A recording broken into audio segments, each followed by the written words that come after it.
Bonjour, bienvenue à l'Atelier Librairie, le livre Voyageur animé par Fabienne Roch et moi-même, Bruno Lalonde.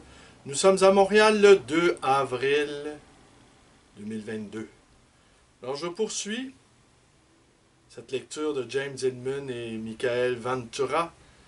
Malgré un siècle de psychothérapie, le monde va de plus en plus mal. Publié chez Ulmus Compagnie Ltd. Alors, j'hésitais aussi entre vous lire quelques passages de La pesanteur et la grâce de Simone Weil, où il est question du mal. Le mal, la banalité du mal, comme l'avait évoqué Hannah Arendt. Mais ce sera peut-être pour une autre fois. Oui, ça sera pour une autre fois.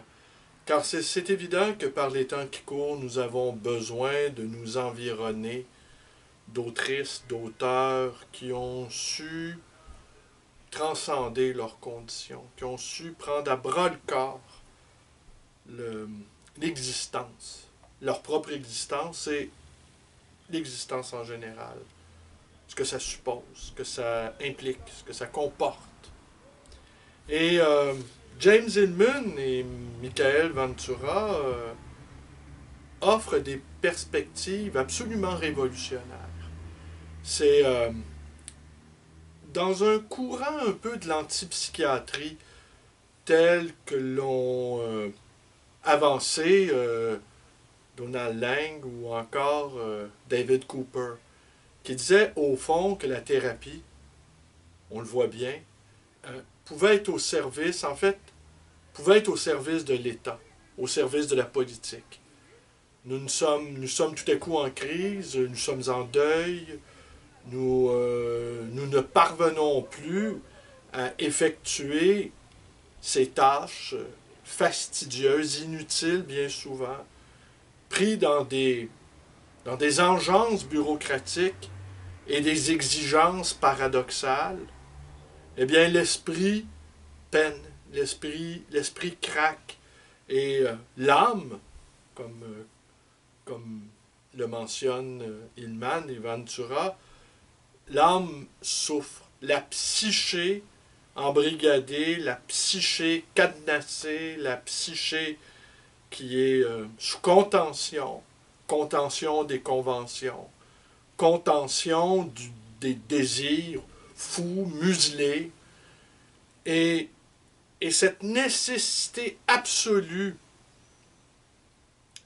enfin, d'exister pour soi, pour ce qui compte vraiment pour nous. Combien d'entre nous n'avons pas entendu cette phrase « Je ne sais pas ce que j'aime dans la vie. Je ne sais pas qui je suis. » On le sait que cette quête de connaissance de soi est interminable. Elle est laborieuse. Elle est pleine de trous. Elle est porteuse de souffrance. Mais cette souffrance a quelque chose qui guérit, a quelque chose de nécessaire. Et ça va être la dernière vidéo sur ce livre qui m'a tant fasciné, que j'ai lu à plusieurs reprises et je le relis. Plein de choses m'avaient échappé, évidemment. Plein de choses nous échappent sans arrêt dans la lecture. Il suffit de retenir un élément. Il suffit de retenir un filet de réponse. Il suffit de retenir parfois une seule image, une seule réflexion et tout le livre est sauvé, en fait. En fait, même, j'irais plus loin que ça, je dirais, certains livres sont sauvés par une seule phrase qu'on y trouve à l'intérieur. Et cette phrase, elle nous est destinée. Alors, voilà. Alors, je poursuis ce dialogue qui est très vivant entre les deux auteurs. Alors, Inman, il dit « Baiser n'est pas la chose cruciale. C'est être en contact. » Ils ont... Passy, c'est une troisième intervenante qui est intervenue, mais de manière très brève dans cet échange-là, dual. Et tout à coup, ben là, ça devient une... elle fait une très brève apparition. Ils ont perdu le contact l'un avec l'autre. Grand-père et petite-fille dans la vie, dans les êtres, dans l'imaginaire. Ils ont perdu le contact entre eux. Et maintenant, ils ont besoin qu'on les rassemble. Ventura. Et alors, les gens restent en analyse et dans des groupes de soutien ou victimes d'inceste pendant des années pour en parler comme pour continuer, pour que ces figures puissent, en imagination, continuer à se fertiliser l'un l'autre. Ben si, exactement. Ventura. Pendant longtemps, nombre de ces incestes ont eu lieu. Mais je pense que ce que tu es en train de dire est à la fois la raison pour laquelle ils ont eu lieu et la raison pour laquelle on s'en souvient, comme nous en avons parlé, d'une manière traumatique, au lieu de s'en souvenir d'une autre manière. Passy. Dans une culture qui ne permet pas à ces différentes figures d'être en contact entre elles, tu es condamné à avoir des incestes. Notre culture est tellement séparatiste, elle ne le permet pas. Et c'est pour ainsi dire que j'avais appelé. Maintenant, je pense que j'ai fini de vous interrompre. Ah, c'est un garçon, pardon. Hillman, merci, Stan. Ventura, bonne nuit, Stan. Passy, bonne nuit. Une pause. Quand Ventura, quand Stan est dans cet état, il s'empare d'une idée et n'a de cesse que tu t'en occupes et on ne peut pas le repousser. Hillman, c'est comme ça qu'on avait l'habitude de penser. Des groupes, des gens comme ça. C'est ainsi qu'a débuté le concept d'école et d'université. Pause. Hillman, l'envie compulsive d'innocence. Qu'est-ce qui se passe en Amérique? Pourquoi ce thème dominant qui remonte à nos premiers romans du 18e siècle? La perte de l'innocence. On a écrit là-dessus tant et plus. C'est le thème majeur de la littérature américaine. Pourquoi notre culture ne veut pas perdre son innocence? Ventura. Et ne veut pas perdre sa virginité. Et fabrique constamment de nouvelles versions de sa virginité. Hillman. Quelle est la supériorité morale de l'être innocent? Et pourquoi sophistication et culture sont-elles en quelque sorte des corruptions? Ventura. Cela remonte au puritanisme, où toutes sortes d'imaginations étaient sans doute, ou déviations, et considérées comme l'œuvre de Satan. Hillman. Qu'a à faire le puritanisme avec la thérapie? Ventura. Je pense que le puritanisme est à la base de ce qui pousse beaucoup de gens en thérapie, dans le sens de « Pourquoi vais-je en thérapie? Je ne sais pas comment être monogame. J'ai des pensées terribles. Je ne sais pas comment suivre ce chemin raide et étroit que je suis censé suivre. Cela me rend fou. Je vais en thérapie pour... » Hillman. Pour être remis sur la bonne voie. Ventura. Oui, de cette façon, je peux vivre dans cet endroit confiné, dans lequel mon puritanisme me dit de vivre. Je devrais être un bon mari et n'aimer que ma femme, un bon père et tout sacrifier à mes enfants. Je devrais aller travailler et aimer y aller. Je devrais aller à l'église le dimanche et ne pas laisser les dieux et les esprits entrer dans ma vie quotidienne, où ils créent trop de perturbations. Et si je pouvais me limiter à ça, je serais bien. Mais j'ai des états d'âme, des colères, des peurs, qui me mettent en travers, qui me boutent hors du droit chemin. Hillman. Et je sais que je devrais garder le contrôle de mon corps.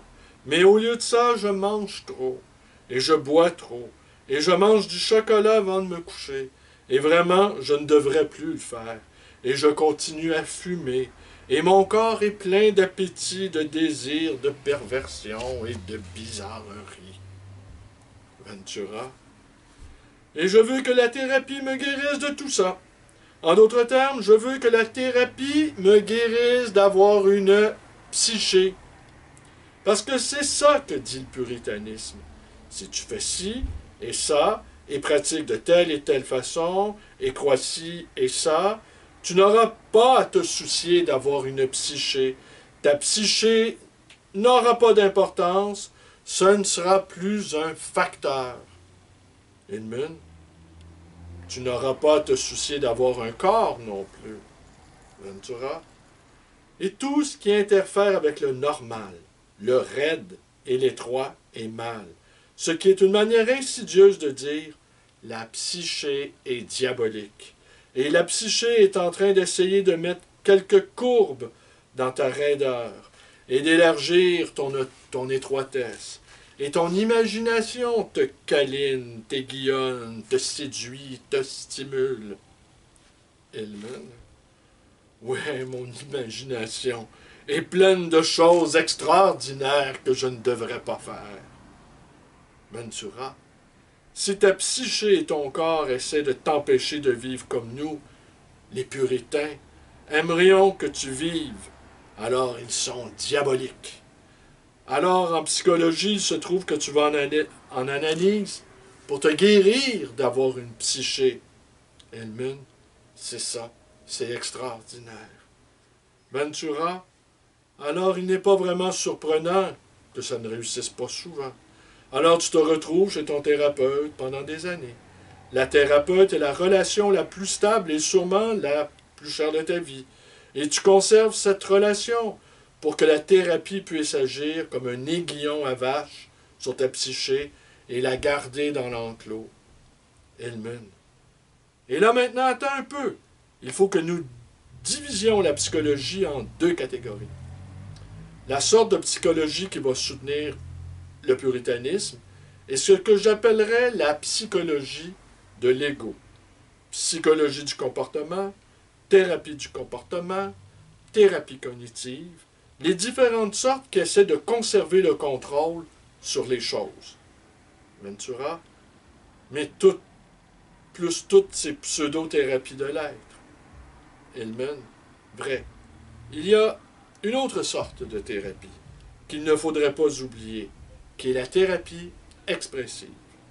Avec Pearls, Jung et quelques thérapies du mouvement, pour en citer peu.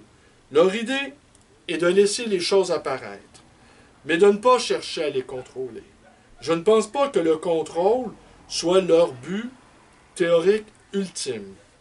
Ventura, ce n'est pas leur objectif théorique. Mais même dans les thérapies expressives, cela devient habituellement leur objectif dans la pratique. Ce ne sont que les thérapeutes très compétents, vraiment excellents, qui n'ont pas cet objectif.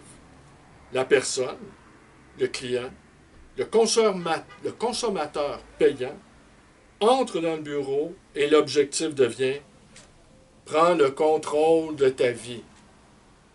Hillman, débrouille-toi.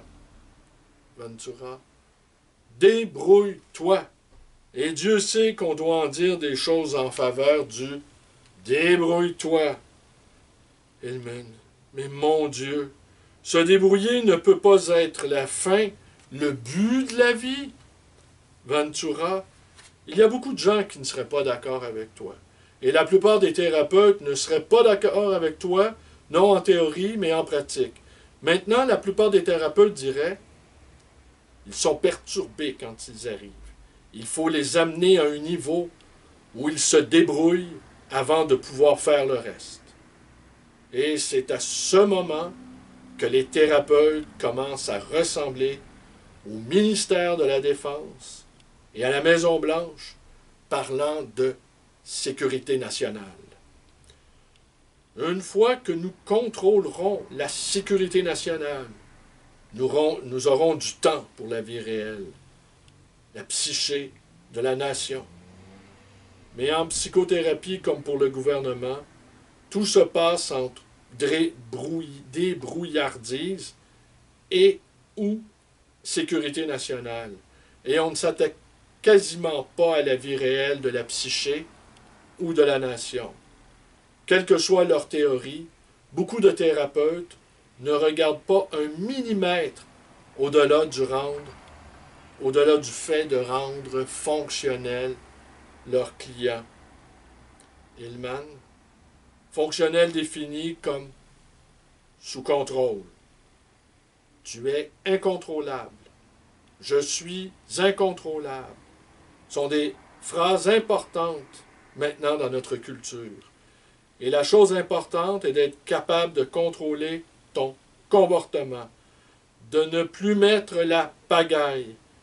Je pense que contrôle est l'un des mots les plus dangereux que nous avons dans notre vocabulaire. Tout d'abord, c'est un mot qui appartient à IBM. C'est une idée de système de contrôle, que les contrôles, pas la psyché, ni les dieux, sont ce qui fait tout marcher. Le bureau, le conditionneur d'air, l'usine. Ensuite, c'est un mot qui appartient au monde de la police. Donc, c'est une combinaison de la technologie et de la bureaucratie, ou de l'oligarchie et du fascisme. Et c'est devenu un idéal de thérapie. Ventura. Et pourtant, quand ta vie est incontrôlable, Hillman, quand ta vie est-elle incontrôlable? Dis-le-moi, Ventura. Quand tu tombes amoureux, quand ta vie est incontrôlable, et quand l'amour s'arrête brusquement, Hillman, ta vie est tout à fait incontrôlable, hors de contrôle. Ventura, tu te fais virer ou tu as un accident, ta vie devient incontrôlable. Hillman, quand tu as une rupture de quelque sorte que ce soit, faillite, décès, maladie importante, ta vie devient incontrôlable. Réalises-tu que les conditions que nous venons de décrire sont les grands moments dramatiques de la vie, Ventura, pour lesquels nous sommes censés vivre? Hillman, c'est pour ça que nous vivons. Tomber amoureux, avoir le cœur brisé par une rupture. Ventura, des révélations qui nous bouleversent complètement. Hillman, deuil et chagrin. Ventura, victoire, défaite. Parce que lorsque tu as une grande victoire, tu es aussi incontrôlable que lorsque tu subis une grande défaite. Hillman, perdre tout retrouver. Qu'est-ce que cet accent mis sur le contrôle? N'est-ce pas ce qu'ils appellent l'humanisme laïque, le bannissement des dieux? Ventura, nous bannissons les dieux. Hillman, avec les systèmes de contrôle. Ventura, nous voulons contrôler toutes ces choses pour lesquelles nous étions censés vivre. Toutes ces choses qui te feront dire, si tu deviens vieux sans les avoir connues, à quoi bon ma vie? Hillman, tous les moments où tu as conduit dans la tempête, tous les moments où cette salope, ce salaud, t'a brisé le cœur, Ventura, et les vieux sourient et pleurent quand ils racontent les histoires. Donc, d'un côté, ce que tu veux, c'est être incontrôlable, et de l'autre, tu combats cet état. C'est ta dialectique. On appelle ça se balader sur terre. Hillman, riant, c'est ce qu'on appelle se balader sur terre. Mais une thérapie qui oublie la dialectique et qui appuie si lourdement en pratique, sinon en théorie, sur la débrouillardise et le contrôle, Hillman. Alors, en ce sens, la thérapie devient serviteur de l'État. Je dis cela depuis longtemps. Et aussi Ivan Illich, Donald Lang, Tom Sass et d'autres. Mais qu'est-ce que la République, par opposition à l'État, réclame? Ce ne sont pas des fonctionnaires ajustables et qui se débrouillent. La République réclame des citoyens actifs, des citoyens qui réfléchissent individuellement et qui sont loyaux envers leur communauté. Peut-être que la thérapie n'a pas été capable de distinguer suffisamment entre le débrouillard ajusté et le citoyen sensible et intelligent. Parce que le citoyen sensible, si la société est dysfonctionnelle, ne sera pas capable de se débrouiller. Ventura, tu ne peux pas mener une vie normale dans une société démente. Le fonctionnel va se heurter au dysfonctionnel. Il ne peut y avoir de fin réussie pour une thérapie qui ignore ça. Mais qu'arrive-t-il au pauvre R pour qui les meilleures raisons du monde, ne peuvent pas se débrouiller? Hillman, eh bien, ils vont voir un autre thérapeute. C'est ce qui tend à se produire. Ventura, et ils se font bouffer tout cru. C'est ce qui tend à se produire. Hillman, c'est ce qui se passe. Tu perds ta position économique. Tu perds ton statut. Tu perds pied. Tu n'es pas nommé au poste universitaire. Tu n'as pas les petits avantages associés au travail. Tu gagnes un salaire de misère. Et tutti quanti, parce que tu es en dehors du système. Tu deviens marginalisé. Ventura, et ce qui survient peut être salement lourd. C'est très réel. Je suis marginalisé.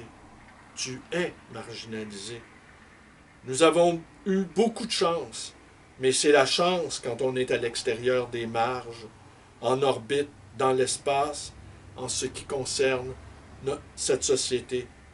Pour moi, la société est là, de l'autre côté de la fenêtre, et 8 étages plus bas. C'est au mieux un endroit dangereux, et un endroit réellement dangereux quand on y est marginal. Beaucoup de gens ne veulent pas payer ce prix, prendre ces risques, et on peut difficilement les blâmer. Mais je les blâme. Je veux dire que ce que nous disons en fait, notre propos réel, est une invitation à la dure vie marginale. Hillman, je ne pense pas que la dure vie marginale soit pire, à beaucoup de points de vue, que de se débrouiller. Ventura, je ne choisirais pas la vie de débrouillardise pour une seconde. Je préfère 10 fois la vie marginale à l'impossible vie de débrouillardise. Car si on se débrouille, la psyché ne disparaît pas. Les contradictions ne disparaissent pas. La conscience ne disparaît pas. Les rêves perdus te hantent. Se débrouiller chaque jour draine un peu plus l'énergie de ton esprit. Et alors non seulement tu n'es pas heureux, parce que se débrouiller est impossible. Hillman, se débrouiller à l'intérieur du dysfonctionnel fait que tu deviens de plus en plus dysfonctionnel au fur et à mesure que tu deviens plus adapté. Ventura, non seulement cela se produit, mais la seule chose qui ne devait pas arriver, arrive aussi. Tu te trahis toi-même. Il y a tous ces éléments de toi-même dont tu pensais autrefois qu'ils étaient importants et auxquels tu ne prêtes plus aucune attention, parce que le fait de se débrouiller t'en empêche. Hillman, j'ai présenté quelque chose comme ça lors d'une réunion à Washington. Une femme s'est levée dans l'Assemblée et a dit « Je suis d'accord avec tout ce que vous avez dit, et cela a été ma vie et ma philosophie. Et j'ai maintenant une maîtrise, peut-être était-ce même un doctorat, mais l'important qu'elle avait été tellement marginalisée qu'elle en était réduite à gagner 4,50 $, à mettre des vêtements dans une machine quelconque le long d'une chaîne. Elle avait eu un nombre incalculable d'emplois et elle descendait toujours dans l'échelle. OK, nous pouvons dire que c'était sa faute. Son argument était « Oui, je suis déboussolé.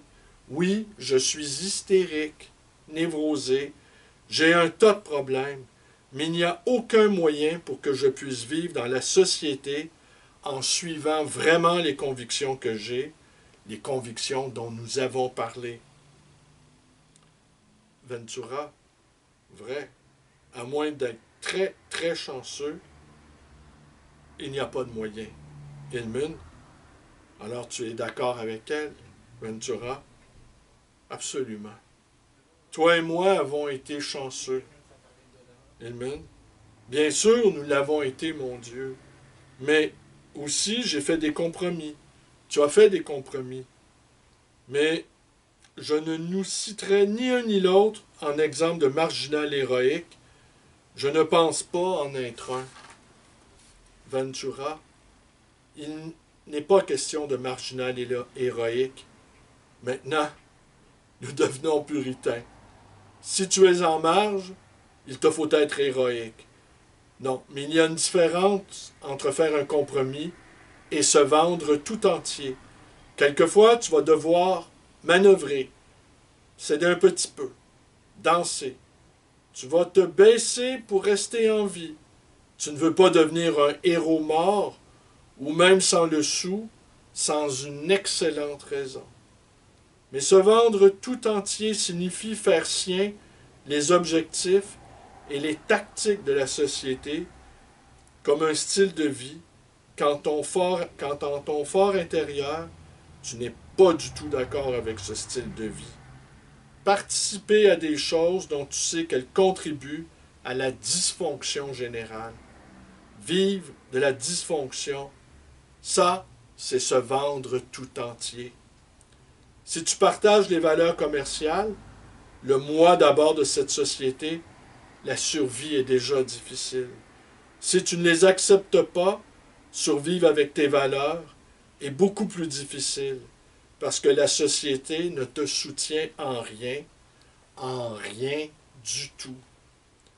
Je me demande combien de thérapeutes s'intéressent au rapport de leurs clients avec cette question. Et je ne vois pas comment le cabinet de consultation peut devenir une cellule révolutionnaire si cette question n'est pas discutée dans le cabinet de consultation. Alors voilà, malgré un siècle de psychothérapie, le monde va de plus en plus mal. James Hillman et Michael Ventura. Alors, je ne sais pas trop si on me voit, parce que la lumière du jour, depuis que j'ai commencé cette vidéo, descend, en fait. Il fait de plus en plus sombre dans la pièce. Peut-être qu'on ne me voit déjà plus.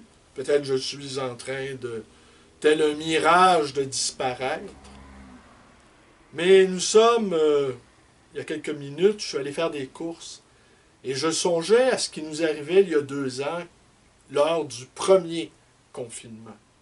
Il y a le premier confinement, il y a le deuxième confinement, il y a eu les masques, il y a eu la passe sanitaire, il y a eu ce contrôle de plus en plus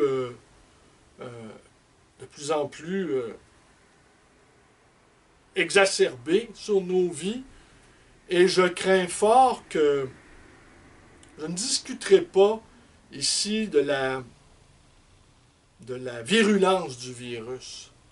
Mais parfois, il m'arrive de douter, comme tout un chacun, je présume, des buts et des visées de cette affaire-là. Admettons que le péril a été aussi gigantesque qu'anticipé. Mais peut-être, comme on le voit dans le monde des affaires, une crise, c'est une occasion. Et peut-être que simplement nos gouvernements bureaucratiques, un État bureaucratique tentaculaire, est pris d'un contrôle absolu peut-être a-t-il vu là une occasion de faire un peu plus main basse sur notre vie. Et que ces 2 années où nous avons subi beaucoup, beaucoup de pertes, nous avons déjà perdu notre visage. Depuis 2 ans, nous portons un masque, qui est aussi également une muselière, qui est également aussi la disparition du visage humain, qui est la disparition du visage de l'autre également, que nous sommes de plus en plus confinés derrière nos appareils, derrière nos bidules, derrière nos machines. Nos vies sont de plus en plus algorithmées dans une cadence où nous sommes largués par les machines. Et nous nous approchons sans doute du moment où nous allons confier aux machines le soin même de nos existences. Les machines vivront à notre place. Les machines, sans doute, seront-elles dépourvues de psyché pour l'instant.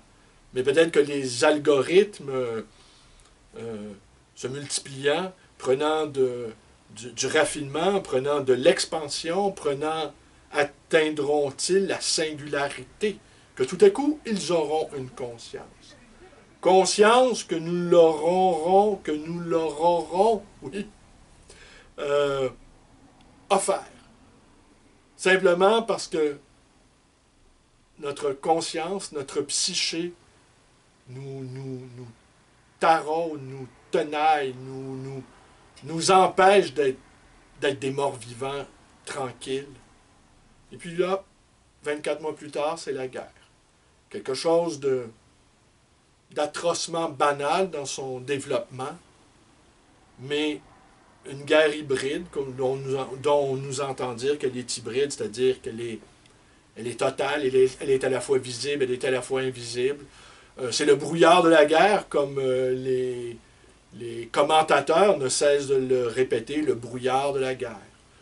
Nous sommes passés de la menace invisible au brouillard de la guerre. Et peut-être que les masques préfigureront les masques à gaz, d'autres formes de masques, des masques de plus en plus inquiétants, de plus en plus grimaçants. Et ce qu'on s'aperçoit, c'est qu'on ne se supporte plus non plus les uns les autres. L'autre est devenu, d'abord nous étions pour nous-mêmes un embarras, et bien les autres sont un embarras supplémentaire. Beaucoup de choses ont été détruites au cours des 24 derniers mois. Beaucoup de destructions sont à venir. Et on nous annonce un avenir radieux qui s'appelle le métavers. Un endroit virtuel où on pourra acheter des biens invisibles, des biens immobiliers invisibles pour des centaines de milliers de dollars. Et on va trouver cela, certains d'entre nous en tout cas, allons trouver ça tout à fait chouette. Alors peut-être que les livres, une fois de plus, nous arrachent à l'hypnose numérique, nous arrachent à cette virtualité. Dans le mot virtualité aussi, j'entends tuer. J'entends quelque chose qui disparaît, quelque chose qui n'aura pas lieu, quelque chose qui aurait pu avoir lieu. J'entends une destruction des possibles. Les possibles qui se réduisent à une poignée de chiffres exponentiels. La raison raisonnante, la raison calculante. Il va falloir peiner durement pour retrouver ou conserver ou maintenir ce qui nous reste d'humanité. Peut-être cette idée atroce de la guerre est un retour de l'humanité. Maintenant, nous avons perdu le contrôle. Maintenant, nous perdons sans arrêt le contrôle. Peut-être le chaos sera-t-il préférable à cette ivresse de contrôle. Je ne sais trop. Mais ce que je sais, ce que nous savons, c'est qu'il faudra être à l'écoute de cette psyché. Il faudra être à l'écoute de cette conscience tenace, qui ne cède rien, qui a des exigences folles et qui nous empêche de dormir, qui nous réveille la nuit, qui nous tire par les pieds, qui nous jette au bas du lit et qui nous fait perdre la raison parfois et qui traverse notre armure, qui bouscule notre quotidien. Nous voulons tellement, tellement avoir de contrôle sur nos vies. Or, la vie, elle fait ce qu'elle veut de nous. Alors, oui, c'est vrai, comme le dit Ventura et Hillman, il faut danser avec elle. Je vous remercie d'être avec moi. Peut-être demain, je vais vous lire Simone Veil. Il faut absolument, impérativement, je pense, s'entourer d'auteurs qui seront autant de viatiques pour passer à travers ce temps de tribulation qui est assurément commencé et nous sommes bel et bien entrés dans une crise systémique. Et sans doute, nous allons nous épuiser à vouloir résoudre des éléments, à vouloir ajuster des éléments qui peut-être ne tiennent tout simplement plus ensemble. Je vous remercie d'être avec moi. Portez-vous bien et à demain.